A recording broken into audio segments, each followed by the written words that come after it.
AITA to inform my husband that I would divorce him if he continues to defend my brother. My husband and I, 29, have been together since high school, and we were introduced by my brother. We have a beautiful 4-year-old daughter who adores Emma, my brother's ex-wife. My brother and Emma have been together for around 4 years. She is an incredible delight to be with, bringing out the best in him. Our entire family cherished her. At times, I felt like my parents loved her more than us, and the same was true for my daughter. Emma was a fairy princess to her, and every time we went to take her up, she would cry and urge us to go home and come back tomorrow because she wanted to be with Aunt Emma. Anyway, Emma was 26 weeks pregnant, 6 months, and we were all looking forward to it. My brother and her had always wanted a baby and seemed overjoyed whenever we visited them. She would have been an amazing mother.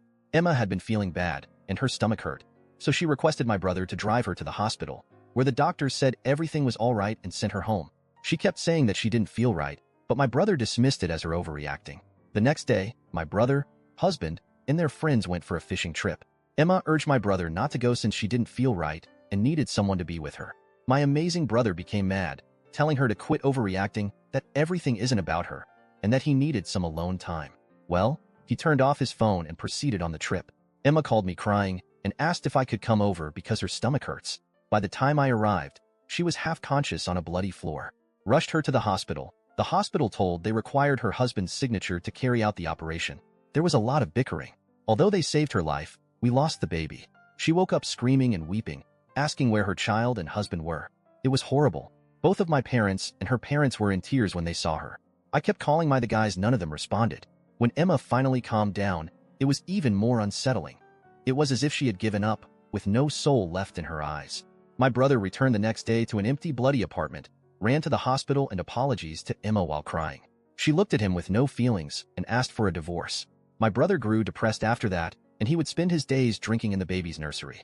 None of us really consoled him. I suppose we all blamed him in some way. My husband went to meet him, and when he returned, he told me about the above and asked that I apologize to my brother for neglecting him and go console him. I refused.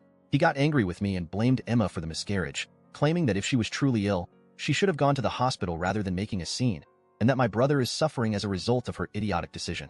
He kept defending my brother, stating that it wasn't his fault that he wanted some alone time before the baby, and so on. I couldn't take it any longer, so I told him that if he kept defending, I would divorce him. I took my daughter and left for my parents' home. It's been 2 days, and neither of us has tried talking. I'm not sure if I behaved like an H, and recalling all he said, I believe I should at least console my brother. I suppose I wanted opinions? Edit. Prior to performing any life-threatening surgery, the hospital requires the patient to sign a waiver. These paperwork can be signed by the patient or their family. Because Emma was not conscious enough, they required her husband's signature.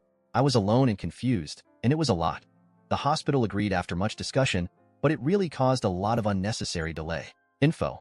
It was a one-night trip, and they traveled to a cabin where they claimed there was no cell service. They did not think that there would be no network.